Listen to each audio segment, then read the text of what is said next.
নমস্কার, আমি ঝন্টু মণ্ডল। Only local চ্যানেলে আপনাদের স্বাগত। আজ আমি সুদূর বারাসাত থেকে নদিয়া জেলার কৃষ্ণনগরে এসেছি। ডিএলসি বা ডিস্ট্রিক্ট লেভেল কমিটি কেমন হিয়ারিং হচ্ছে সেই সম্পর্কে তথ্য দিতে নদিয়াবাসীর জন্য। দেখুন, সিএ জবে থেকে চালু হয় আমার পরিবারের একজন সদস্য এর সঙ্গে কোনোভাবে প্রত্যক্ষ বা পরোক্ষভাবে যুক্ত ছিল। সেই তাগিদে আজকে এই সম্পর্কে আমরা কিছু খবর প্রথম থেকে পেয়ে থাকি। তো বহু মানুষ জানে না, সেই সব তথ্য তুলে ধরার জন্য আজকে এই নদিয়া জেলার কৃষ্ণনগরে হাজির হয়েছে। কেমন এখানে হিয়ারিং হচ্ছে বা কি রকম টেবিলে অ্যারেঞ্জমেন্ট আছে, কত লোক আসছে, কোন ধরনের অ্যাপ্লিকেশন ক্যান্সেল করছে, কোন ধরনের গ্রহণ করছে, তার বিস্তারিত তুলে ধরার জন্য। দেখুন, এখানে সকাল থেকে আসছি, বহু মানুষের হিয়ারিং সংক্রান্ত নানান প্রশ্নের উত্তর পেয়েছি এবং চাকরিজীবী যারা যারা চাকরি করছে তাদেরও কাছে অনেক প্রশ্ন পেয়েছি। ফর্ম নাম্বার 3 বা ফর্ম নাম্বার 8A বা 3A কি ধরনের হিয়ারিং হচ্ছে সেগুলো কিন্তু তথ্য তুলে ধরেছে। প্রথমত এক কথা, এখানে সুন্দর হিয়ারিং হচ্ছে এক কথা। কিরকম হিয়ারিং হচ্ছে?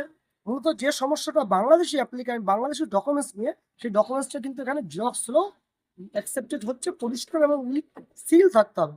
কোনো একটা সিল থাকতে হবে, সেরকম একটা জেরক্সের ডকুমেন্টস বাংলাদেশে থাকলে, সঠিক নাম থাকলে কিন্তু অ্যাকসেপ্ট করছে।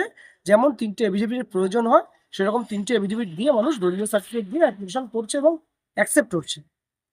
প্রশ্ন হলো যে কোনো কারণে এখানে দেখলাম বহু মানুষজন এসছে। আমার মনে হয় তো উত্তর 24 পরগনা এবং দক্ষিণ 24 পরগনা অ্যাপ্লিকেশন সমান তালে হচ্ছে। এখানে বহু সঙ্গে অ্যাপ্লিকেন্ট আছে, অতি গরিব মানুষ আছে, যারা কিছু বোঝে না, পড়ালেখা হয়তো ঠিকঠাক জানে না।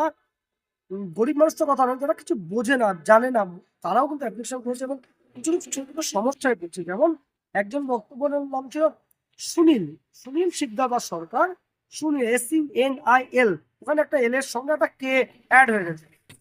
অফিসারটা কিন্তু সে ফর্মটা ক্যান্সেল করেনি, না করে বলে এটা অ্যাপ্লিকেশন করতে, এটার পরিবর্তে এটা, সেটা করার পরে কিন্তু সেটা অ্যাকসেপ্ট করলেন। ধরুন একটা কথা বলছি, একজনের শুনলাম যে সিল ছিল না, বাংলাদেশের ডকুমেন্টস সিল ছিল না বলে ক্যান্সেল হয়েছে, তার মানে সিল লাগবে। আরেকজনের ডকুমেন্টস জেরক্স ছিল, তাকে অ্যাকসেপ্ট করেছে, তার মানে জেরক্স নিচ্ছে। আরেকজন ফর্ম 3A অর্থাৎ স্পাউস ইন্ডিয়ান, সেই ক্ষেত্রে একজনের নেওয়া হলো, তিনি কিন্তু তারা অ্যাকসেপ্ট করেছেন, কিন্তু তার ধর্মীয় সার্টিফিকেট একদম নতুন ছিলেন। আইবি ভেরিফিকেশন সঙ্গে সঙ্গে আইবি সেই অফিসে সেই ধর্মীয় সার্টিফিকেট যেখান থেকে দেওয়া হয়েছে সেখানে গিয়ে কিন্তু তার সম্পর্কে তথ্য একদম স্পটে বসে নিয়েছে। এটা আমি খবরটা সংগ্রহ করলাম।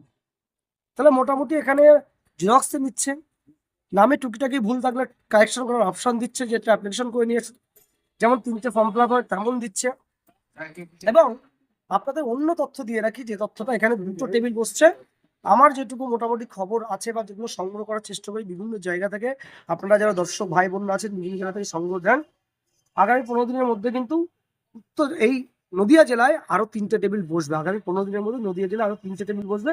এটা এখানকার খবর না, এটা আমি মোটামুটি একটা খবর পেয়েছি, আমার অনুমান যে বিভিন্ন জায়গা থেকে যে টুকরো খবর পাচ্ছি তার যোগফল করলে এই নদিয়া জেলার কৃষ্ণনগরে বৃহৎ সংখ্যক হিয়ারিং একসঙ্গে সম্পূর্ণ হবে এবং খুব দ্রুত হিয়ারিং হবে, এটুকু আমি বলতে পারি। মোটের কথা, যারা অ্যাপ্লিকেশন করতে চাইছেন অ্যাপ্লিকেশন করে দিন। নদিয়া জেলায় অনেক ভালো মানের ভেরিফিকেশন হচ্ছে, যেন মানুষ সার্টিফিকেট পায়। গত 19 থেকে 24 তারিখে যে পরিমাণে সার্টিফিকেট পাওয়া গেছে তার বেশিরভাগ কিন্তু উত্তর 24 পরগনা এবং নদিয়া জেলা থেকে হয়েছে। তবে যারা মনে করছেন যে এখনো আবেদন করেননি, মনে হয় আপনার আবেদন করার প্রয়োজন আছে, প্রয়োজন কিনা সেটা আপনি বুঝবেন, আপনার পরিবার বুঝবে। যদি প্রয়োজন থাকে অবশ্যই অ্যাপ্লিকেশন করে দেন। নদিয়া জেলার ভাই বোনদের বা উদ্বাস্তু মানুষের বলছি, আপনার অ্যাপ্লিকেশন করুন এবং এই হিন্দু মানুষের ঐক্য এক রকম রাখুন, জানে সহজে একতা বজায় থাকে। যে একটা কথা রয়েছে, একতাই বল, ঐক্যই বল, সেটা বুঝিয়ে রেখে আপনাদের ছোট্ট বার্তা অ্যাপ্লিকেশন করার দরকার থাকলে করে নেন। এটুকু বলে সকলকে প্রণাম জানিয়ে আমার এই ছোট্ট ভিডিও শেষ করছি। ধন্যবাদ।